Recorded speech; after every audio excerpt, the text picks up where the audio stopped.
The final lap decides the winner. Yes, ക്ലാസ്സുകളൊക്കെ തീർന്ന് എല്ലാവരും ഇപ്പോൾ റിവിഷൻ സ്റ്റേജിലാണ്.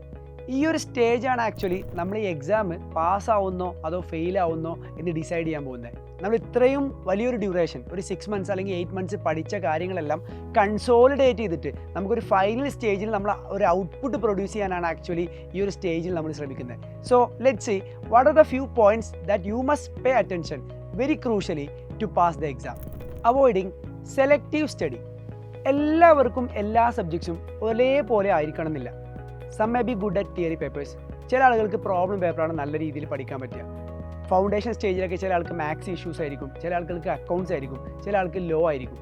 അപ്പോൾ നമുക്ക് ഇഷ്ടപ്പെട്ട സബ്ജക്റ്റ് മാത്രം പഠിച്ചിട്ട് ഇഷ്ടപ്പെടാത്തത് മാറ്റി വെക്കുക എന്നുള്ളത് നമ്മൾ +2 വരെയൊക്കെ അല്ലെങ്കിൽ സ്കൂൾ ലെവലിലൊക്കെ നമ്മൾ ശീലിച്ചു വന്ന നമ്മുടെ ഒരു പ്രാക്ടീസാണ്. That's will not work in CA require a balanced study approach. എല്ലാ സബ്ജക്റ്റും നമ്മൾ ഒരുപോലെ പഠിക്കണം. എങ്കിൽ മാത്രമേ നമുക്ക് ആ അഗ്രിഗേറ്റ് എന്നുള്ള ഒരു വലിയൊരു ഹേർഡിൽ കടന്നു പോകാൻ പറ്റുള്ളൂ. അപ്പോൾ നമുക്ക് ഇഷ്യൂസ് ഉള്ള സബ്ജക്റ്റ്, ഇഷ്യൂസ് ഉള്ള ടോപ്പിക്സിനെ നല്ല രീതിയിൽ അഡ്രസ്സ് ചെയ്ത് കറക്റ്റ് ചെയ്ത് എല്ലാ സബ്ജക്ട്സിലും ഒരു ബാലൻസ്ഡ് ആയിട്ടൊരു അപ്രോച്ചാണ് നിങ്ങൾ ഈ ഒരു സ്റ്റഡി അപ്രോച്ചായിട്ട് നിങ്ങൾ എന്ത് ചെയ്യേണ്ടത്, ഫോളോ ചെയ്യേണ്ടത്. Lack of proper planning.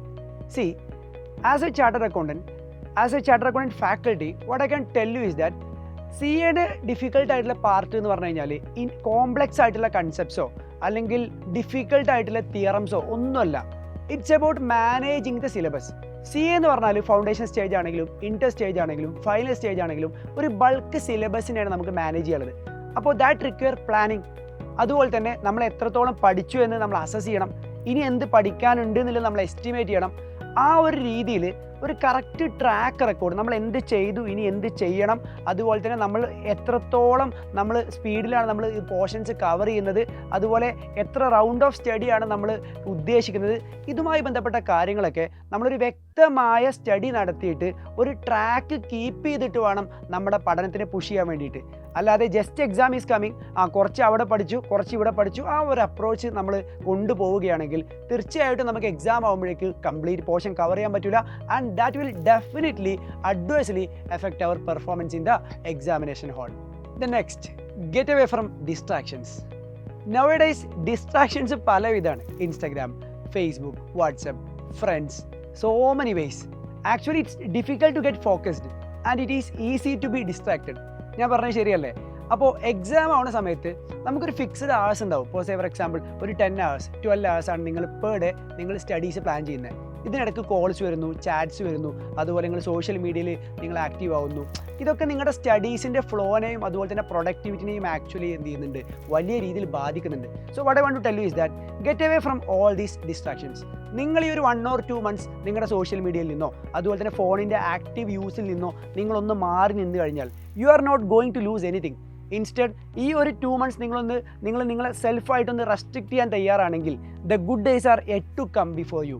അപ്പോൾ നല്ല ദിവസങ്ങൾ ഉറപ്പായിട്ടും നിങ്ങൾക്ക് മുന്നിൽ വരിക തന്നെ ചെയ്യും. So don't leave the importance of getting away from all the distractions that is preventing you to study properly. Then lack of writing practice. Students എപ്പോഴും അണ്ടർ എസ്റ്റിമേറ്റ് ചെയ്യുന്ന എന്നാൽ എക്സാമിന് വലിയ രീതിയിൽ ഇമ്പാക്റ്റ് ഉള്ള ഒരു കാര്യമാണ് writing practice, especially for problem papers. Theory papers writing practice ചെയ്യേണ്ട എന്നല്ല. ആക്ച്വലി നമ്മൾക്കൊക്കെ പഠിക്കുന്ന സമയത്തുള്ള നമ്മുടെ ഒരു അപ്രോച്ച് എന്ന് പറഞ്ഞു കഴിഞ്ഞാൽ will look into the answers, അല്ലെങ്കിൽ നമ്മൾ ജസ്റ്റ് വായിച്ചു നോക്കുന്ന സമയത്ത് will be having a feeling that ഇതെനിക്കറിയാം അല്ലെങ്കിൽ ഇതൊക്കെ ഓക്കെ ആണെന്നുള്ളൊരു ഫീലിംഗ് ഉണ്ടാവും. ബട്ട് നമ്മൾ ആ ഒരു ആൻസറൊക്കെ മാറ്റി വെച്ച് സെൽഫായിട്ട് നമ്മളത് എഴുതി നോക്കുമ്പോഴാണ് നമുക്ക് ആക്ച്വലി ജഡ്ജ് ചെയ്യാൻ പറ്റുക വെദർ യു നോ ഇറ്റ്, അതില്ലെങ്കിൽ നമുക്കിത് അറിയോ അറിയില്ല എന്നുള്ളത് നമുക്ക് അപ്പോൾ മാത്രമേ ജഡ്ജ് ചെയ്യാൻ പറ്റുള്ളൂ. So writing practice is must minimum four problem papers. Theory papers also നമ്മൾ റൈറ്റിംഗ് പ്രാക്ടീസ് ചെയ്യുകയാണെങ്കിൽ that's going to make good impact or big impact in the examination presentation. So writing practice for both theory as well as problem papers നിങ്ങൾ ഒരിക്കലും ignore ചെയ്യരുത്. My last point and the last thing you should do in your revision period, writing mock exam. എല്ലാവരും last exam day ഒക്കെ ആവുമ്പോഴേക്കും studies ഒന്നും അവർ plan ചെയ്ത പോലെ ചിലപ്പോൾ എത്തിക്കാണില്ല. അപ്പോൾ അവർ മാക്സിമം സ്റ്റഡീസ് തന്നെ പുഷ് ചെയ്യാനാണ് ആക്ച്വലി ശ്രമിക്കുക. ഇൻസ്റ്റെഡ് ഒരു പേപ്പർ പോലും അവരെന്ത് ചെയ്യില്ല, മോക്ക് എക്സാം എഴുതില്ല. This is a completely wrong approach that student should change. Because നിങ്ങൾ ആദ്യമായിട്ടൊരു എക്സാം എഴുതാൻ പോവാണ്. ഇത്രയും കാലം നിങ്ങൾ പഠിച്ചതിന് ശേഷം നിങ്ങളൊരു 3 hours ഇരുന്നിട്ട് ഒരു 100 മാർക്സിന് എക്സാം അറ്റൻഡ് ചെയ്യാണ്. അപ്പോൾ ഓരോ ക്വസ്റ്റ്യനും എത്ര ടൈം അലോക്കേറ്റ് ചെയ്യണം, ഓരോ ഒരു ക്വസ്റ്റ്യനിൽ നിന്ന് അടുത്ത ക്വസ്റ്റ്യനിലോട്ട് എങ്ങനെ പോകണം, എങ്ങനെ പ്രസൻറ്റ് ചെയ്യണം, പ്രസൻറ്റേഷൻ എത്ര ടൈം കൺസ്യൂം ചെയ്യുന്നുണ്ട്. You are not having an idea about all these things unless you write a mock exam. So writing a mock exam is most important, whether it may be for a problem paper or a theory paper.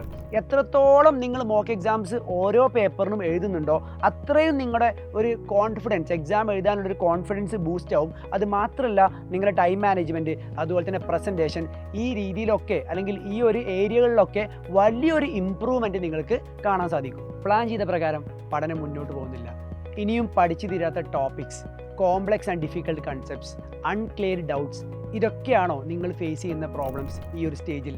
Always remember, great things are backed by great hard works. Definitely good days will come for sure. Good luck.